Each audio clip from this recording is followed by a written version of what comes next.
going, yeah? Sounds good. All right, man, here we go. All right, guys, welcome back to the Bottom of the Ninth podcast. I'm your host, Elijah Rodriguez, and today we're here with pro ball player Riley Smith. How you doing, bud? I'm doing good, man. Thanks for having us on. Dude, we're super psyched. I know we tried to have you last week, and we had some scheduling conflicts, but we're pumped to have you on, man, really, truly. Yeah, man. Well, I appreciate y'all having me on. My schedule's wild, so I appreciate you working with me. Dude, I got to ask, so you in the off-season, you guide duck hunts or what? I don't guide them. We have this group called Self-Guided Outdoors. It's started off as just family back in the day, and now it's turned into family and friends, and we just go up, take as many people hunting as we can, and just enjoy hunting and fishing together, you know. Mostly hunting. Man. We're not very good at fishing. It's funny you say that, man. I was talking to my buddy Carson he played JUCO with me, and he ended up playing. I think he played with the Tigers for a bit. Now he plays indie ball, but he does a lot of duck hunting too in the off season. But he's a guide, so I was like, man, all these minor league guys dude, it's hunters. Yeah, well, it says something about all the hunters and outdoorsmen just being good athletes. Dude, for real, that's what it means. I guess that's why I wasn't that good, man. I'm not a super outdoors guy. But all right, man. So where are you from? You're from Lufkin, right, or Hudson? Yes, Hudson is Lufkin. I went to Hudson High School. Their city limits butt up to each other. It's, I'm 5 minutes from Lufkin, but I live in Hudson technically. Cool. And you still live out there? You still live out there now or no? Yeah, so I do live out there in the off season. I'm building a house right now, so nice. Planting some roots and stuff, and cool. Getting ready for life after baseball at some point. Gotcha, yeah, man. I mean, I went to Angelina, so I know Lufkin real well. I was there for 2 years, and I'm pretty sure you knew Luke English and Anthony Doss. Yeah. I played ball with those guys. Baseball with them my whole life. There you go. So, yeah, dude, I love Luke. Luke's a good dude. So is Doss. Yeah. Love those guys. Yeah. But yeah, man. So I know obviously you're a pro ball player, so you got some talent, you got some skills. So how did that whole thing happen, man? So you played baseball your whole life all the way through, or is that something like take us through that? Yeah. I started playing when I was young, 4 or 5 years old. Played as whatever positions I could play and was good enough for, and kind of turned into I could always pitch and throw strikes, and never was a really big kid, and got into high school ball, and I remember telling my coach, he tells the story all the time. I was 5'4", 100 pounds soaking wet, and I went up and tugged on his shirt and was like, "Hey, coach, I can pitch." And I remember the smirk he gave me. He's like, "Okay," and kind of wrote me off. But we're still pretty good friends to this day. And he, I just pitched as much as I could. Didn't get a whole lot of opportunities. There was obviously guys that threw a lot harder and were bigger and had more, promising talent. And I just ended up being that guy that came in when we were in a bind for the first couple of years, and then they were like, okay, this guy might could actually pitch. And my sophomore year, I hit a growth spurt, not really a velo spurt, but just got a little bit bigger and still played JV ball, wasn't on varsity. Had a pretty good year, was starting, for JV and almost made playoff roster my sophomore year and didn't quite. They went with somebody else, and going into my junior year, I ended up, starting on varsity and getting pitcher of the year for the district and throwing 78, 80 miles an hour. No way. That's how slow you were throwing? Yeah, that's how slow I was throwing, yeah. God dang. I threw like 70 innings and had like 36 strikeouts. I was just in like a sub-2 ERA. I was just getting ground balls, man. I was just pitching. Contact. Yeah, just pitching and getting those outs. Yeah, man. Hey, that works too, man. That works. Yeah. That'll do it. I always told myself when I was younger I wanted to play in the big leagues. Yeah. And then it just transferred into, all right, I just want to play on varsity. Yeah. Taking it step by step. And after that year, my pitching coach that, the one I tugged on his shirt, he told me, he's like, hey, if you can throw harder, you could probably go play college ball. And so I just started grinding, and I was probably up to 82 or 83 my junior year, topping, and that summer I went and pitched at a couple perfect games and, hit 90 for the first time. It was up to 92 Ooh. and came back the next year and was 88, 92. And I committed and signed with Stephen F. Austin that fall to go to SFA. And my first 3 games, don't get me wrong, we were playing small teams, but it was like a polar opposite of the year before. Like, I wasn't getting many ground balls, but like my first 3 games that year, I threw 15 innings and struck out like 40 hitters. Oh, Jesus. I was just throwing hard, and it was just different. Not anybody expected it. And had a junior college coach come up to me and was like, or a scout, actually, a pro scout, was like, you should consider going to junior college. Like, if you actually want to play professional baseball, you don't want to be tied down to a school. Yeah, for 3 years.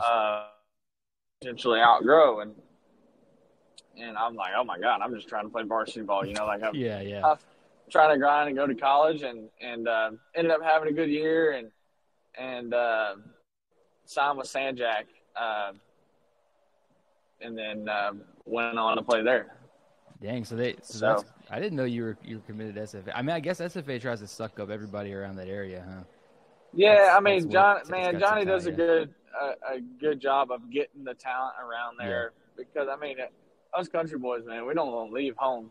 Yeah, we like to hunt and fish and stick around there. And I feel that. Johnny's a good dude, and I was really excited to go there so my grandparents could come watch me, and my parents and family and all that. Really family oriented. But I also had a goal of playing in the big leagues, and so if some people felt junior college might be the way to get me to there, then that's the path I went to, and went to Sanjak, and I loved every minute of it. It was definitely the right decision. I gotta ask this. So, no thoughts to go to Angelina right up the road? Yeah, I love living to death. He's opposite. He doesn't really love local guys. No, he doesn't. He came and got me all the way from San Antonio. Yeah, he doesn't. I think his side of it is that they'll get in more trouble. You know what I mean? I don't disagree with that, but guys can get in trouble. But if you also know the kind of guy you're getting, and they won't get in trouble. I wasn't a wild guy. I didn't drink in high school. I didn't party. That wasn't my scene. And I had a meeting with Coach Livin, and I respect him, and still talk to him all the time. We're still really good friends, and he's a good guy. And it was just a very nonchalant. I feel like he offered me, but I kind of just feel like it was out of respect. I don't know that he necessarily was like he was. I didn't get that feeling he was dying to have me, and at that point I was foreign. I didn't really know what to expect, and I wanted to go somewhere that was like, hey, we want you, we need you. Like, you want that feeling of like these guys are really here. Yeah. I know. Well, that's just that feeling of I want to go work for these guys because they want me to come work for them. No, I feel that. And I kind of wanted to get away from home. I felt like I would enjoy baseball a little bit more. Yeah, that's one of those things, man. I feel you there. That's a big growing point in your life, man. Getting away from home for a bit and kind of living out and trying to figure out life on your own for the first time that's a big move. Absolutely. Big move. And it turned out that I probably would have rather stayed closer to home. I was homesick as a dog, man. I was not enjoying it. I almost quit actually the first 3 weeks. No way. Yeah. Damn, dude. But it's crazy. That's how you come from a good family, though, man. You miss home a little bit, but you stuck it out, though. You stuck it out. I know.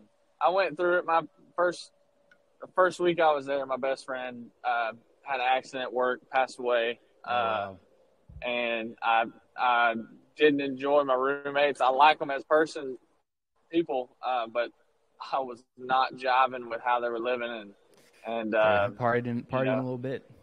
Yeah, just a little bit. That wasn't my scene. I was there on a mission, and it wasn't always the cleanest. You know how it goes. So yeah.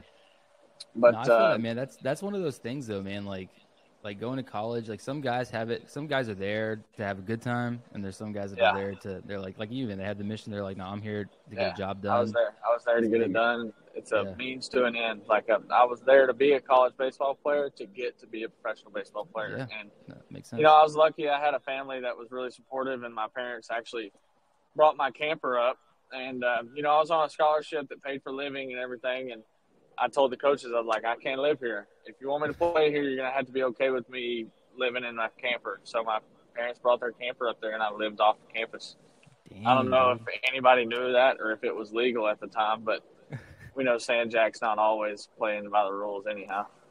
Y'all couldn't. I'm pretty sure because I lived on campus where I was at, but I'm pretty sure you can live off campus. I don't think that was. That may have been like a Yeah. coach's rule, maybe, but Well, I'm saying like as far as like scholarship wise, they couldn't pay for my, you know. yeah, they're paying for it and you're not there. I feel that. Yeah. San Jack, they're notorious, man, but they're good. They're a good club, Yeah. always. Yeah. Dude, I lived and breathed it, and man, I enjoyed it.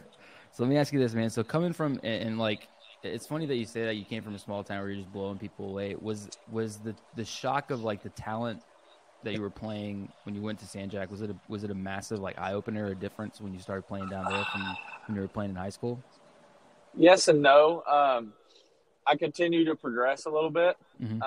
So like I don't know, man. I always consider myself a gamer, and I didn't feel like I noticed that I needed an off-speed pitch that I didn't really have in high school, you know, and it ended up being my changeup. I didn't get a good slider until this last year, and I didn't get a good curveball until probably 2018 or 19.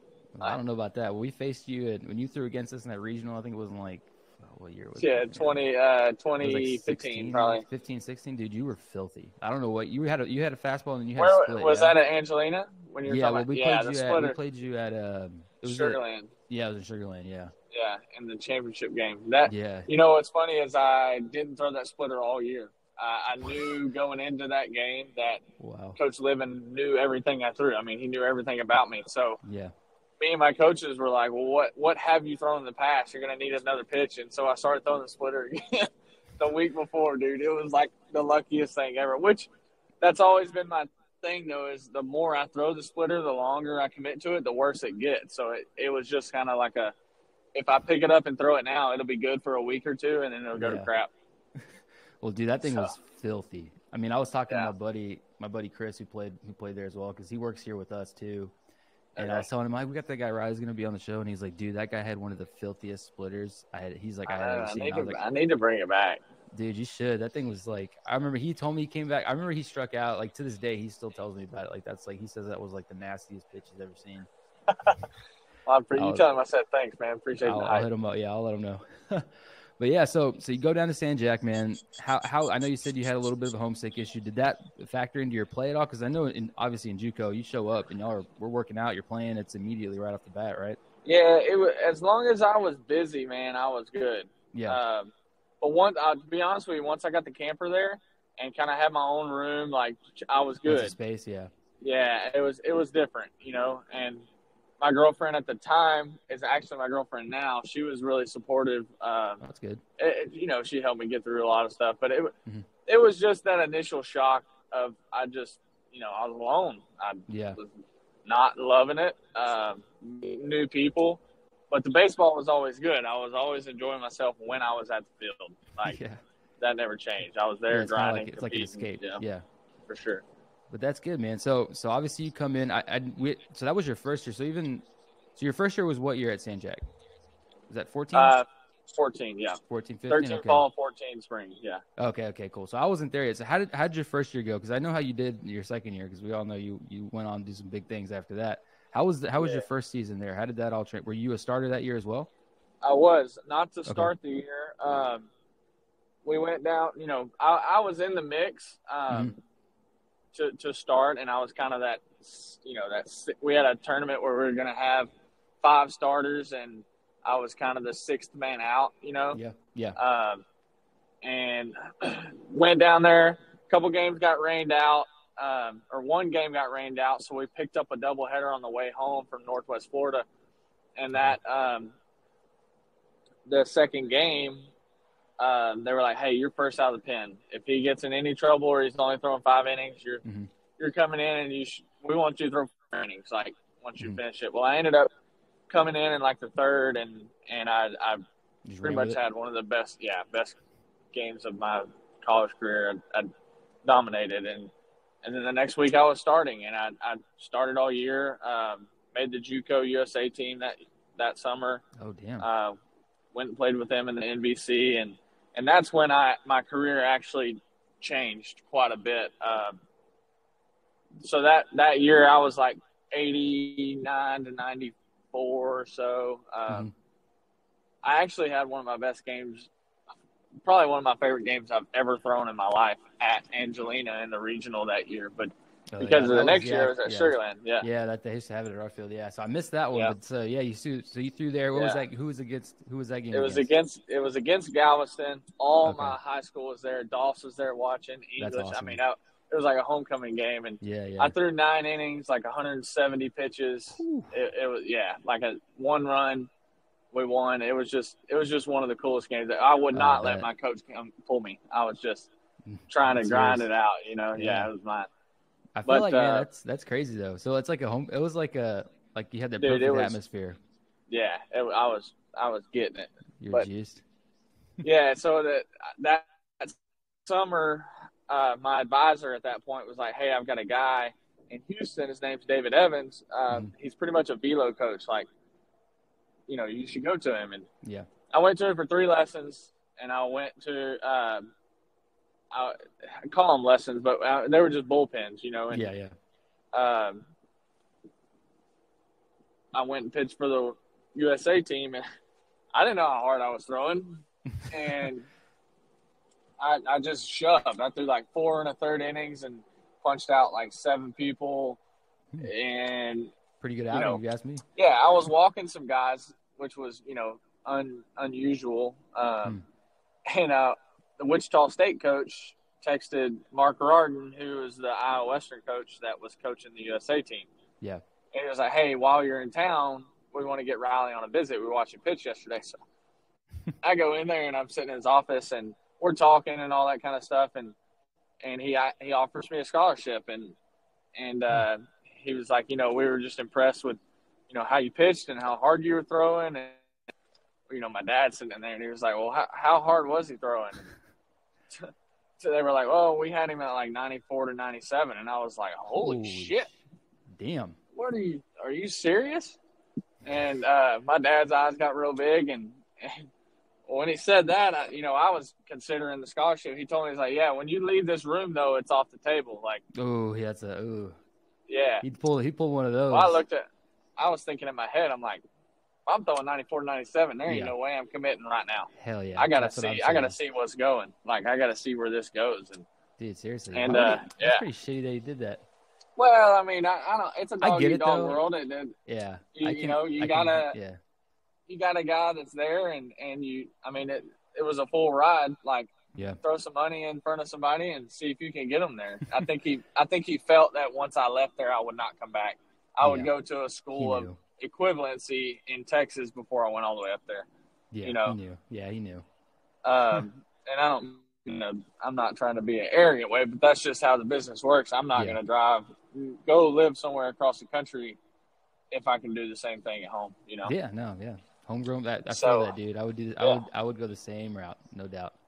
No doubt. Sure. So you go. So that all happens this summer after your first year, correct? Yes. Oh, okay, cool. Because you were throwing hard. I didn't know you were throwing that hard. God dang. Yeah, I was probably. I mean, don't get me wrong. I was juiced. It was summertime. I knew I only had 3 or 4 innings. I was like, for the rest of the year, I was 90 to 97. It varied. But I did run it up there, just not as consistently. I was throwing 94, 95 per game, but not every pitch. Yeah. So you go in your second year. Did I guess Arrington's there, right? He was your coach. Yes, TA. Cool. Yep. Cool. So what did he have any at that point? I know you said your goal was to be a big leaguer. Was it after all this happened, you went to go play in the NBC and all that? Did you feel like that was coming pretty damn close? Like you were almost there? Yeah, I was pretty disappointed I didn't get drafted. That first year? After my freshman year, I think I had some unrealistic expectations, Yeah. Just kind of, wanted it bad. And I pitched well enough, but there was not as much predictability. I didn't have a good off-speed pitch, and Mm-hmm. Hindsight's 2020. Like I should not have been drafted that year. And, I shouldn't have. And I going into my sophomore year, I'm like draft or bust.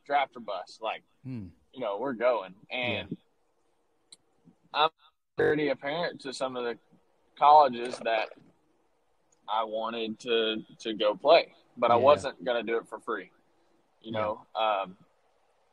and then started visiting schools. Actually, LSU was the last on my list. I freaking hated LSU because every gas station I went in when I was a kid on the way to – we used to go to Destin, Florida every year, and every gas station I went in had LSU stuff everywhere. Yeah. And for whatever reason, I just – and they beat Texas in the World Series in 2009. Yeah, they did. Yeah. And I was Brandon Belt, went to my high school. Yeah. Was at Texas that time. I just didn't like them. And so I visited a ton of schools, and I was going to go to University of Houston, Coach Todd Whitting. And LSU called and offered me, or they told me they'd watch me pitch, and they were like, we want to, we're interested, or what do you think about LSU? And I was like, I'm good, man. I'm gonna go to Houston. I'm actually gonna commit to him tonight. And they were like, are you sure, man? Like, I think he was flabbergasted that I told him that I wasn't interested. Yeah, it's LSU. And I get off the phone, and that's history. And I called my dad. I always called him whenever something was going on. And I told him, I was like, hey, I got a call from LSU. And he's like, are you kidding me? And I was like, no. I was like, I told him I wasn't interested. And he was like, you're an idiot, dude. You need to call him back and at least hear what they have to say. And so I called him back, and I told him, I said, look, Coach, I've had Houston on the line for 2 months. They've let me visit all the other schools, and they're getting impatient, and I can't miss out on them because I really like what they've got. And I said, so unless I have a competing offer, I can't keep them on the hook any longer. So, I mean, if y'all are really serious about it and you can make an offer, I'll come take a visit. And Maneri called me that night, made me an offer. I went and visited, and once I got there, there was no leaving that place. So I got to ask you, awesome. Are you a UT fan? Is that your thing? No, I'm a Texas fan. Anybody, as long as they're not playing LSU, I'm rooting for the Texas team. So that shifted after you went over there, it shifted your feelings towards LSU a bit, huh? Yeah, it was cool. I mean, that fan base is, dude, they treated you like you were home, Yeah. Oh yeah. Like dude. family. So you early committed to LSU then that fall then, yeah? Yes. Okay. Yep. Okay. Cool. So I didn't even know that. Yeah. Because I know I had quite a few guys that were going to Auburn, and you had a few Texas guys, TCU. Y'all were A&M. Y'all were stupid good. So how did that? So I guess guys, man, they were all just grinders too. Oh yeah, dude, y'all had to be. I mean, we saw quite a few teams. Obviously, y'all were in the probably stronger division in that regard because we're playing like Bossier Parish and like Northeast. Yeah, they're all right. They got some good. Yeah, they got some good ball players, but like nothing like that other like Wharton and all those. That's a whole different ball. Oh yeah, dude, that's a different conference. I mean, we were playing you guys during the year, but it's not the same, man. So you signed. Did you hear anything from any major league teams at that point? Yeah, so I had some home meetings with about 12 clubs. Dang. Just kind of figuring out if I was signable, what kind of person I was, Yeah, filling out the questionnaires. That's kind of what they started doing. Yeah, for sure. Because there was, to be honest with you, I had a great postseason at San Jack, but I was battling some stuff all year. Just kind of, I think I got in a rut of trying to throw hard and didn't really have off-speed pitch. But I always kind of figured it out when it was time to grind. But I didn't have if you remember, I think it was Robert Dickey at Blinn that year. Yeah. Mm-hmm. You remember him? Yeah. Was that his name, Robert? I do remember Dickey. I don't know the first name, but I do remember the Dickey. Yeah. Yeah. He ended up going like top 5 rounds, but me and him were, up there in the polls and top in the country. It was, 1 and 2 or 1 and Phil Bickford was there, 1 and 3. We bounced around and I was supposed to have a year like he had, and I didn't. I really kind of had some struggles. Don't get me wrong, still threw well, but I didn't have a sub 2. Right. You didn't have what you thought you needed to go. To the yeah, games, not to go, top 5 rounds like I was really wanting to do. And so I ended up, having some conversations with teams. Didn't really know if I was going to get drafted. And, went down to LSU for the summer program and kind of waited for the draft. And because I could still do that. I could go to the summer program and still get drafted. And so I went down there and I'm sitting. I remember it. I was sitting there eating Iguana Joe's. It's like a Chipotle down there. Yeah. I know what that is. My buddy texted me. He's like, "Riley, let's freaking go, dude." And I was like, "What are you talking about?" And previously, Pittsburgh had asked me if I would take 7th round slot, and they didn't tell me what the money was. And I was like, "Well, we got to have these conversations. If you can't really tell me what I'm worth or what we're doing, then I want to go to someone that wants me, not just because I'm a pick, And ended up having some more conversations with them, and they were like, "Hey, we want you. Like, tell us your number." I told them what it would be, and they drafted me. And my buddy told me. I didn't even know they drafted me. He saw it on Twitter. Wow. And then they called me, and I got to call my family, and cried a little bit, all that kind of stuff, and so the scout that drafted me told me, he's like, "Look, go to school. If you don't hear from us in 2 weeks, then we can't get you the money you wanted. If you do, then we'll move forward." And a couple weeks rolled around, hadn't heard much, went to school, and they ended up getting me some money, not exactly what I wanted, and I turned it down, and I went to LSU. I think that's the right move, man. Honestly, if it's not the one you wanted, you can't. Dude, I would be out of baseball if I would have signed. Yeah, that would have been. I think I would have never made it to the big leagues. I would have played 2 or 3 years and been out of baseball. I firmly believe that. Why do you say that? Because I struggled at LSU. In the fall, I had a great year. I mean, I had a good enough fall. I sat down with all 30 teams that year, in-home meetings. Dang. With some GMs and stuff, I was rolling, and then I got hurt a week before season. Not bad, just some tendonitis, but I just couldn't shake it all year. Pretty much sucked. Had some confidence issues. Had some breaking ball issues. Yeah. Just kind of had one of those come to Jesus moments, and decided I was going to quit trying to throw hard and just get back to pitching and be valuable to my team, and put together about 6 or 7 good outings at the end of the year, and D-backs drafted me and took off with them. History, yeah. Had a heartbreak at Super Regional. Who'd y'all play out there? Who'd y'all lose to over there? Coastal Carolina. Ooh, they're a good club too. Yeah, they went on to win it. They won it that year. Yeah, I was gonna say because they're a good team, man. So that's crazy. At least, but the cool thing is, man, you got to experience JUCO. You experienced baseball at the college level at the highest. You played in the SEC. You saw some dudes, I'm sure. Yeah, man. I remember the Florida team, especially. Dude, we played them to get a national seed. We played them 6 times in the last 4 weeks, and we had to beat them 5 times. Dang. But dude, they were running guys. I mean, the guys I remember, Jonathan India, is with Cincinnati in the big leagues. I think it's somebody else now. Pete Alonso, Alex Faedo, Logan Shore, Brady Singer, AJ Puck.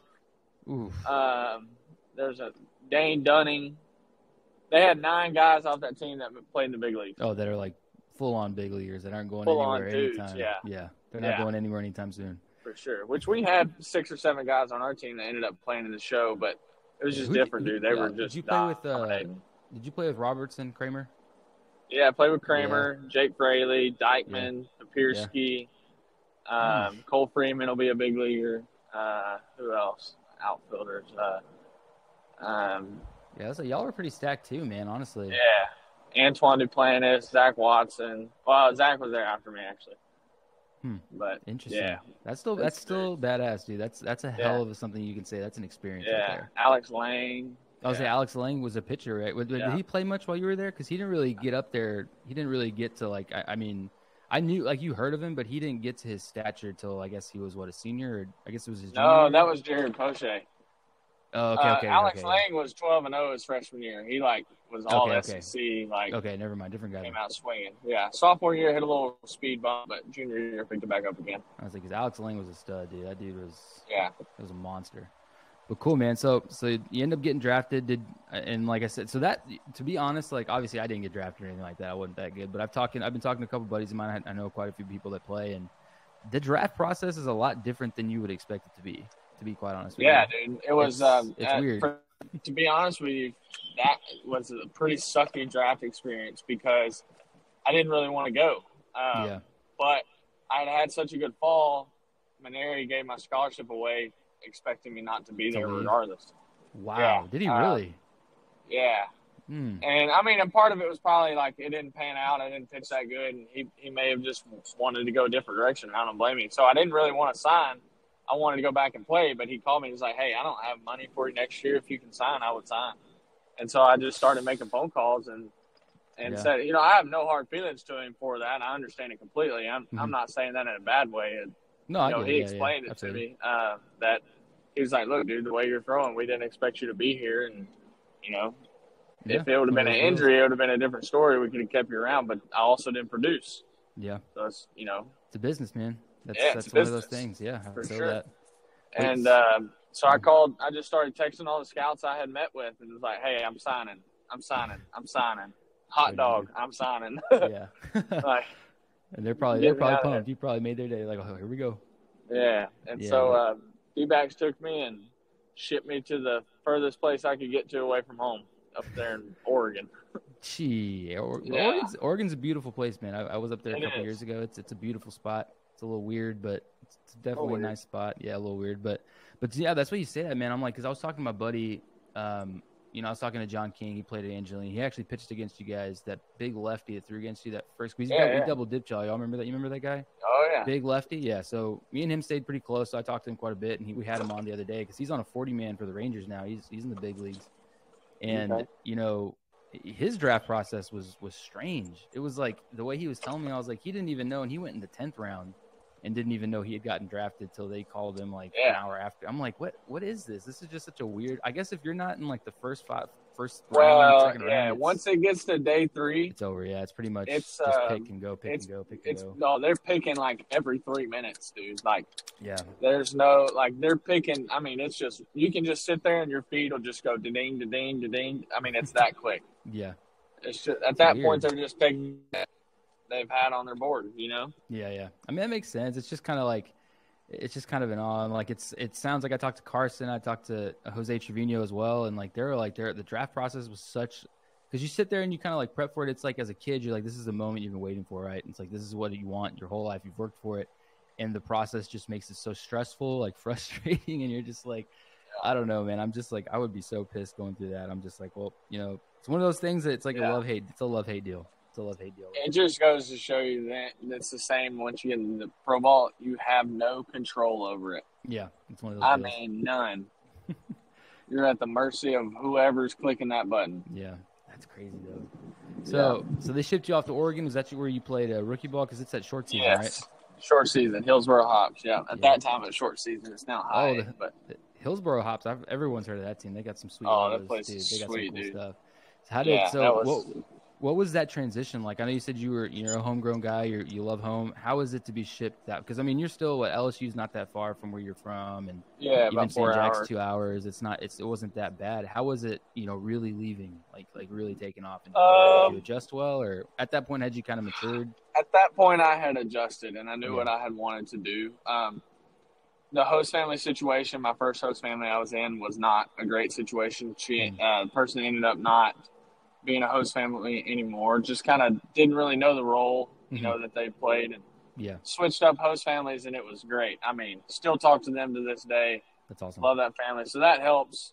They were from Alabama too, so they had some southern roots kind of hit home. And there you go. But we were playing ball. We played ball every day. Had a good group of guys, man. I mean, I've been in some weddings from there, and we'll have them in my wedding, and that made it a little bit easier. But I bet enjoyed it. Went to spring training next year. Ended up repeating Hillsboro again.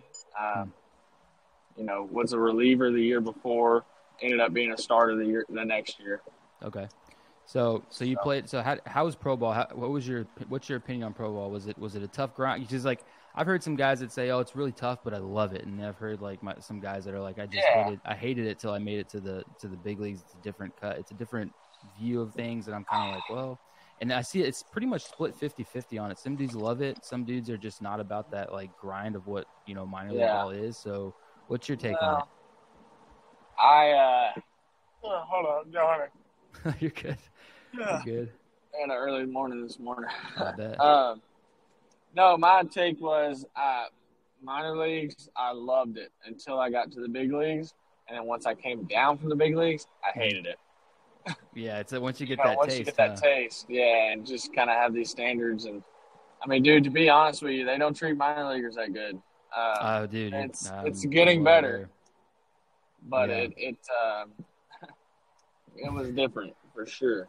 Hillsboro treats them the best of any place I've ever been. That KL Wambacher up there is just, I mean, he runs it, dude. He's the best. They are the best, hands down. Yeah. That's the thing. It's like I feel like there's some clubs that really do their best. Obviously, you're not going to get the same like care and feel of like a big league guy, but there are some minor league clubs that do take care of their guys. Well, Major League, it's Major League Baseball's fault. I'll whoop on them all day because they do some things the right way, but they do pretty much everything else the wrong way. And what has happened is 100 years ago, they put minor league teams in all these cities that were booming, and now these cities aren't booming, and they won't pay for them to move. So, like, Hillsboro's banging right now, dude. I mean, they're it's a huge industry town. There's so much money. So they have so much money to pour into the team, and it's just rocking. Yeah. And then you send somebody to BFE, Southern California, where nobody lives or wants to be anymore, and they can't afford it. Like, they can't pour any money into the team, so there's no fans. The uniforms were made in 1970. Like, they don't pay you anything. The clubhouse is dirty. Like, you know what I'm saying? Like, that they don't. They want to make so much money that they don't put any money back into the guys that will make them money in the future. Yeah, it's one of those deals, man. It's kind of like it's a what are you doing for me now thing, not what can you do for me later. Yeah.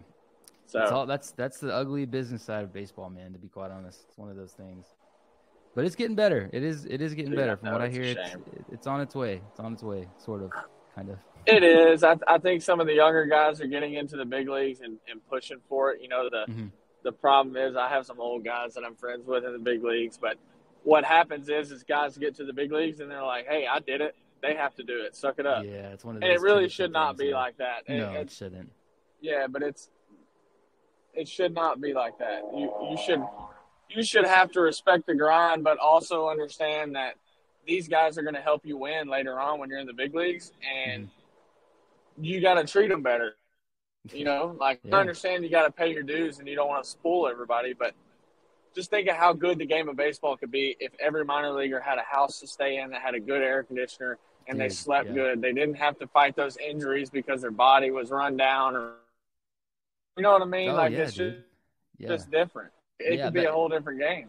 Yeah, dude, I mean, that's the thing. Is like and that's something that because I'm huge into like strength and conditioning and performance and all that, man. So that's what I majored in, and that's I was a personal trainer. I'm still a personal trainer on the side here. I'm sitting here like sometimes I'm sitting here thinking like, and it's something I asked Jose. I don't know if you're familiar with Jose Trevino, but I was talking to him for a while the other day, and I was like, dude, like as a catcher, I'm thinking like, how the hell do you recover catching? Like you're on your knee, you're squatting for 9 innings sometimes, 150 times a year for hours. How do you recover? He goes, oh, you just got to sleep. And I'm sitting here thinking, okay, that's cool, but you're a big leaguer for the New York Yankees. I think your situation's a little different. I'm sitting here thinking, what about the dude playing in Double A somewhere in the middle of nowhere that's really rough and struggling? Like how do you recover? How do you like sleep correctly? How do you get enough rest? You don't. That's why everybody gets hurt. Yeah, man. It's tough. I mean, it's a tough spot to be in. I've always argued, like, I understand, money can't do that thing. But one thing that's always frustrated me about minor leagues is I was very blessed to have a family that's fortunate and supports me and helps me to where I got to train the right way in the offseason. Yeah. To where if I would have had to pay. So, like, for example, my first year out of pro ball, training for where I was training was $4,400. I made $8,000 in a full season. I made $4,200 in short season. I didn't even make enough money in paychecks to pay for my training. And then these teams expect you to show up and be a Verlander, be a Tatis, be a Trout, but all those guys signed for an infinite amount of money. But you know what I'm saying? Like that, there's no, like, if you don't have, like, if guys don't have that fortunate family or the blessings to be able to they're having to work a 9 to 5 just to live.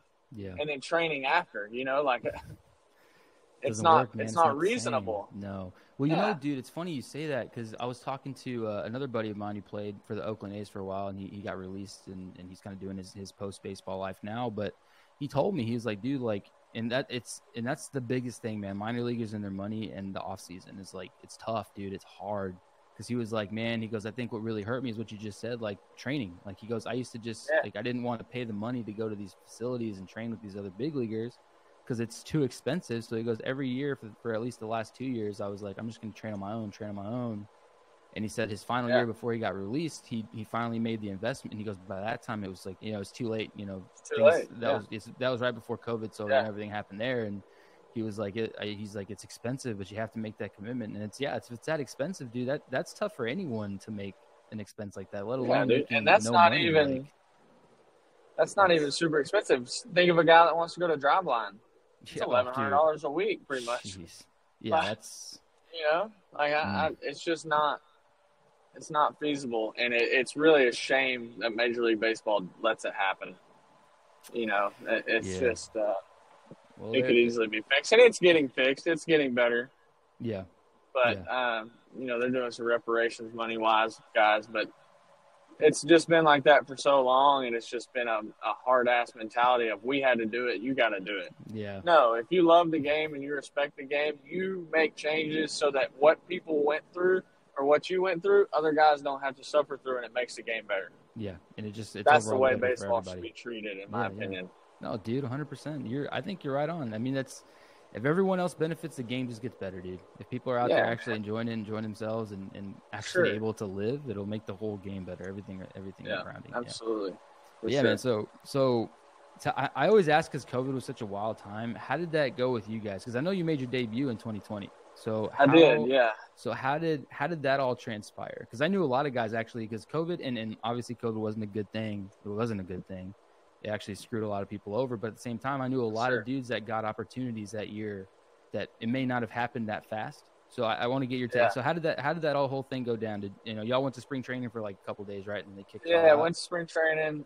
So I had gotten put on the roster after the year before, which was a lucky. I mean, to be honest with you, if COVID wouldn't have happened, or if it had happened a year earlier, I probably wouldn't have played in the big leagues. Dang. I mean, honestly, it was a timing thing. Because if it would have pushed it back, if it would have been a year earlier, I would have got sent out of spring. I wouldn't have come back for a season or anything. I'd have been fresh out of high. I wouldn't have had my breakout season in AA. It would have just changed a lot of stuff for me. But COVID was hard, man, because, I mean, we can get into the depth, but I did not get a vaccine. Okay. And it made it hard because I was one of those outliers of, like, guys didn't know if they wanted to accept that I wasn't doing it, and it put a lot of restrictions on people. But it was a decision I made off of my health and my beliefs, and it made COVID a little bit difficult. Before we go any further into that, like, just so that we're like, I got the vaccine, but I just got it because it was available to me. I'm not huge on that whole politics. I am not. Same, dude. Yeah, I'm like, I don't. It's not if you want to get it, get it. I made my choice not to get it. And it did make things hard. I believe it. I knew. It was harder in 21 because 2020 it didn't matter if you were vaccinated, unvaccinated, which I don't even know if they had it, but it didn't really matter. You were by yourself regardless. You couldn't be around people. Yeah. And so, like, at the, I guess 2021 is when the vaccine thing really came into play. But 2020 was weird. We did the alt site.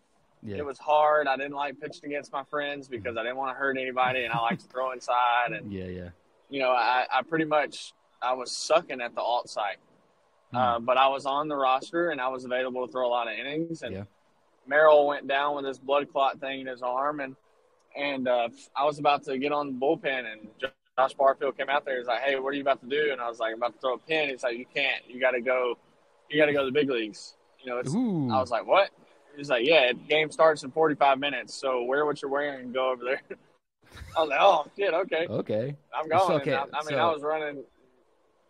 Go ahead. No, you go ahead. You're good. I was running 90 miles an hour down the highway, making all my phone calls, crying, talking to my family, like making those phone calls that I've dreamed about my whole life. And it was just wild, and it was really hurting. It really hurt me that my family couldn't be there. Yeah, dude. I'm such a family person, and I mean that was just one of the things that I have always dreamed about is being with my family after that game, and not getting to do that sucked. Yeah, dude. So they just tough. called you.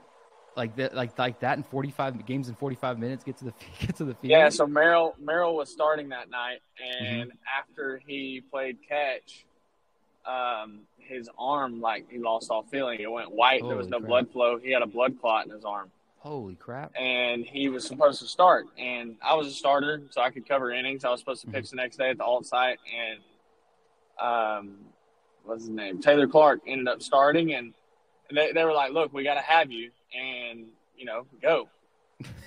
be ready to throw as early as the second or third inning. Yeah. Damn, and so I went over there and I literally walked down the field after the first inning. I didn't even make it for the national anthem. I go to the bullpen and I ended up not pitching. Taylor Clark shoved that game for about 5 innings, and picked the team up. But yeah, it was wild, and didn't get my debut for a few days, and ended up getting it, and it was a crazy experience.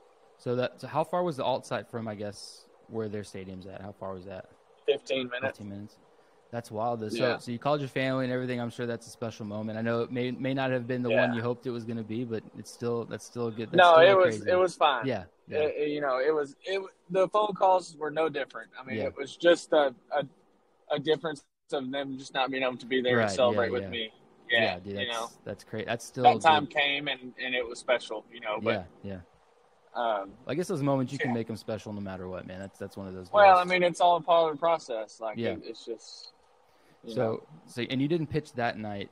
That's funny you say that because my buddy did the same thing. They did the whole thing to him. He got to get to the field, and he got there and didn't pitch that night, and you didn't either. But were you nervous? How are you feeling? Because you're sitting in the bullpen, right?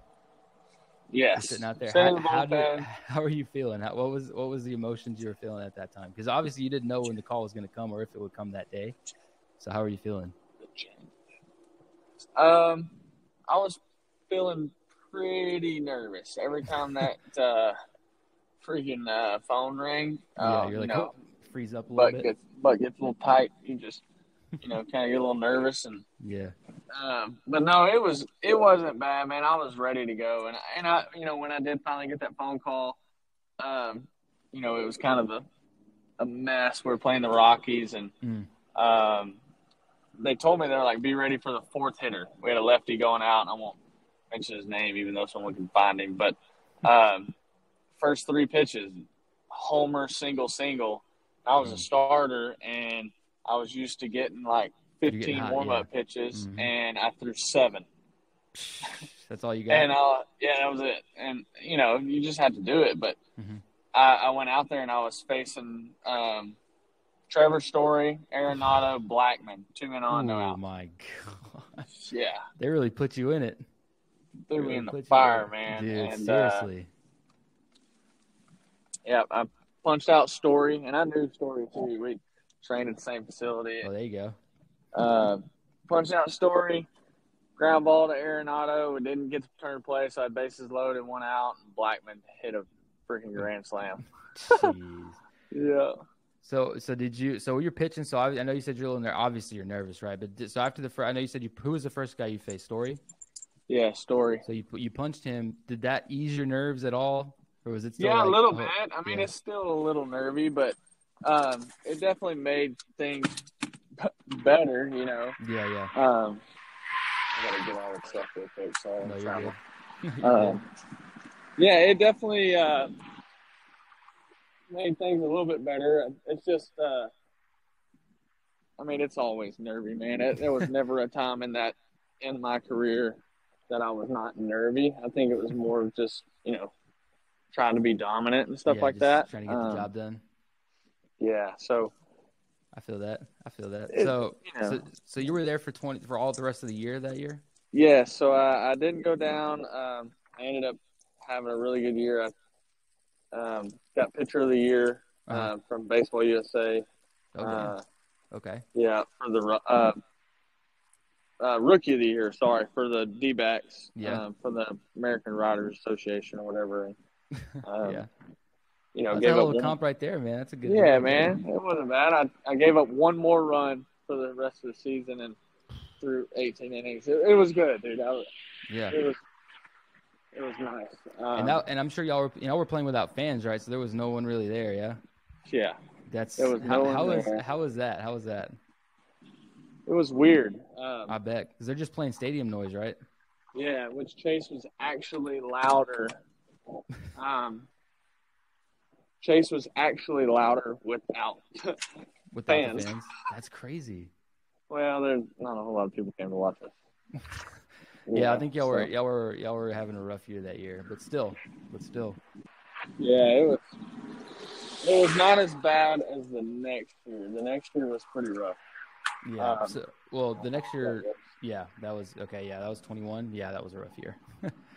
Yeah. So, but it was cool, man. I enjoyed it, dude. It was a lot of fun. It was something special. I wish my family could have been a part of it a little more, but they got to do it the next year, But yeah. So you finished your first year and you finished it. You got pulled up 2021. Did you kind of fluctuate back and forth, or were you on the big league roster all year? So I was, I stayed on the 40 man and all that. And,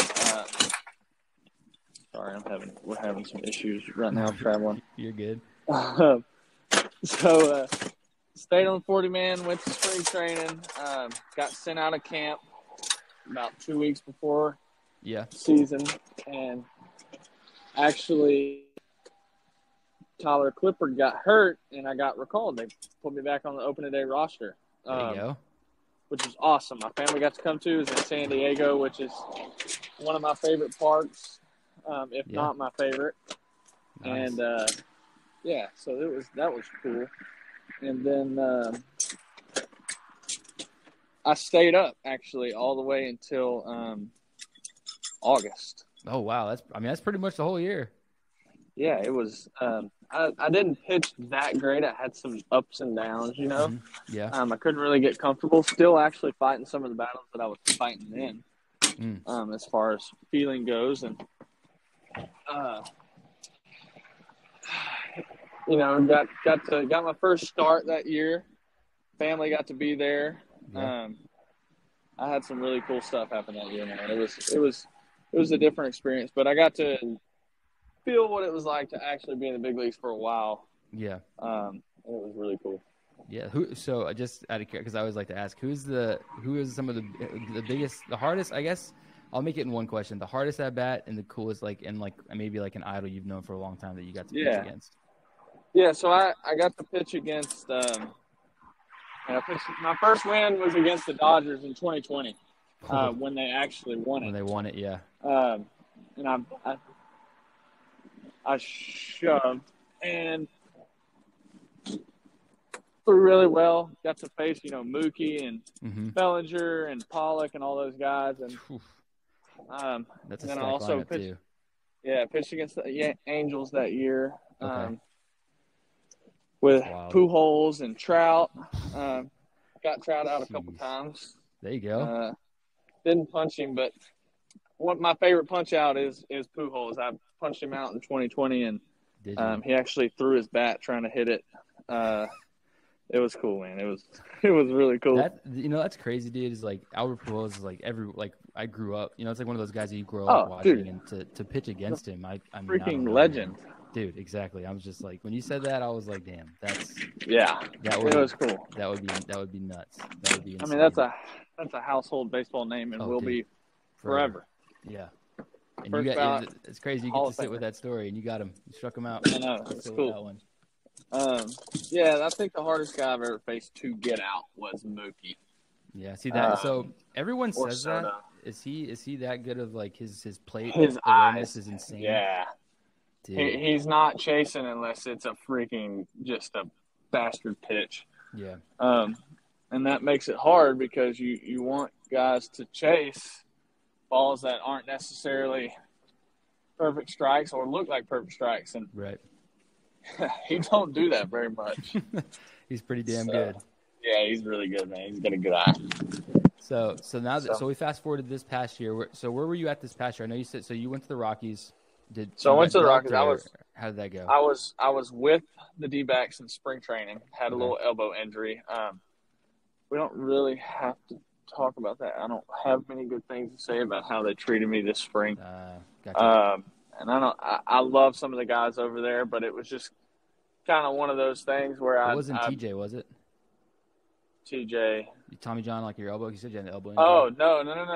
It was a 1 week injury. I had some fluid. I just needed a cortisone shot and some rest, and it put me back a little bit. And they released me out of spring, which I understand that, but it was after that. They put me on the injured list for an injury I didn't have, and it cost me about 2 months of time getting back because I had to get it taken off. They didn't want to get taken off. Teams didn't think I was healthy. It was kind of a mess, man. Yeah. And to be honest, I don't think it represents the people's character over there. I just think that it was a mistake that was made, and I know they won't make it again, but and then so I went to Indy Ball for a few days and actually didn't pitch, got my health stuff straightened out, and Rocky signed me. They had a guy go down and needed a guy. And I went to AAA with them and stayed with them for the year and really enjoyed my time there. Would not mind going back to Colorado and Albuquerque, wherever they need me, and trying to get back to the big leagues with them. Yeah. So that was just a 1-year deal you signed, I guess, played there. And now you're in search of another spot. Yep. Cool. So we'll kind of break away from that a little bit because we're almost at the time. But so I got to ask. So, and this is something I ask a lot of our guys that pitch in higher levels. Is there a really big difference pitching in the big leagues versus pitching in the minor leagues? I don't know. I think, to be honest with you, I think it's easier to pitch in the big leagues than it is in AAA. Yeah. But I think the pressure is astronomically higher in the big leagues to stay. Pretty so much as far to keep as it and stay. Well, no, I'm saying just to win. True. There's no mistakes. It's cutthroat. It's ruthless. You win. That's it. And so I think some of the trust, it's hard. No one really just gives you the ball unless you're a top 5 prospect over. You know what I mean? They don't give guys that don't have astronomical prospect status. Just say, hey, here's the ball. Go compete. Go win. This is your game. It's never like that, or at least it wasn't for me. Yeah. And I did kind of earn that opportunity to be able to do that, and I never really was given that. And so I think that it's. I honestly think it goes back to a comfortability thing. I don't think that our older group of players makes young guys comfortable up there. Yeah. It's one of those I think that it will change. I think that will change in the coming years whenever this younger generation flushes out the older generation. Yeah. And I've got some older friends. I'm not knocking those guys, but it was a little bit harder back in the day, and those guys are still trying to play that out, but it's just not the case anymore. It's not how baseball's working, and guys want to win. Make your guys comfortable. That's you're much more comfortable in the minor leagues once you've been in the big leagues because guys look up to you, and you should treat guys with respect. But when you're in the big leagues, you're looking up to the guys, and they're not always treating you with respect. There is some, don't get me wrong. Some of the best humans I've ever met are in the big leagues, and that's where I played with them at. But it's not always comfortable. And for you to play good and pitch good and feel good, you need to be comfortable. Yeah, dude. You're not gonna play well if you're shitting bricks up there. You know what I'm saying? Like you're just Yeah, not feeling it. Yeah. yeah, Damn, dude. And sure. that's something I figured. Because a lot of those guys that are playing in the bigs now that were going through the minor leagues about 7 to 10 years ago, it was a lot more Yeah. rough than it is right now. And I'm sure Well, that wears on them a little bit. I mean, dude, we're all competitors. We all have Oh yeah. egos. No one Oh wants yeah. to. No one wants. Everybody wants to kind of teach people how to do things, and there is rights and wrongs, and there are people that need to be put in their place if they're not doing it the right way. But I think making someone comfortable that is doing the right way should be an important Yeah, that should be side a of baseball. pretty big ass. I would say, as long as if you want to win as a team, it should be a pretty high up there on your priority list. Yeah, I agree. Well, cool, man. I Well, agree for so sure. you got how does an off season? I know you say you're right now you're traveling, you're hunting. So what's an off season look like for you? You training or how does that work for you, bro? Yeah. So up until this year, the last 6 seasons, I Mm-hmm. have driven 4 days a week to Tyler, Texas from Lufkin. It's an hour and 20 Okay. minutes one way. I've driven there all Monday, Tuesday, Thursday, Fridays for Okay. 6 years Damn. to train. Yeah. Put some miles on the vehicles. Oh yeah. No kidding. So that's what I do. I train, I hunt, spend time with my family, Yeah. work a little bit, Mm-hmm. do some lessons and stuff like that. Build a house. During COVID, we built a house for my There you go. parents. Awesome, dude. That's awesome. Yeah, building my house now. So, it's sticking around, spending time with people I don't get to see all the time, and Yeah. just enjoying life. Yeah, man. I feel that's got to be what it's all about, man. Because baseball's the longest. You're gone. What 9 out of the 12 months? Like Yeah, you're gone. So I feel that. I think that's that's one of the downsides of baseball is it's such a the longevity of the season can wear on you, but you got to take that time to be with people you love, man. That's huge. That's absolutely. that's I wouldn't be able to play baseball if I wasn't able to come home and spend time with my family. yeah. Baseball is awesome and I love it, but if I didn't get the quality time, it's not worth it. Yeah, that's I'm a family guy and I love being around them. It's just kind of how I feel, I respect that, man. So this year, I know you said you're a free agent, so you're going to be throwing some bullpens here pretty soon, right? Yeah, I'm headed up to Tread next weekend for the pro day. Ooh, there you go. So where are you sitting at velo wise right now? Where you sit at? The thing is it's hard to gauge. I'm an adrenaline kind of guy. Yeah, so it boosts some game, yeah. Yeah, so like I'm throwing about 90 miles an hour. Oh my gosh, what happened there? Throwing about 90 miles an hour, and that's pretty standard. There was times where I could grunt on my last warm up pitch and throw it 88, and then my first pitch in the game would be 95. That's insane.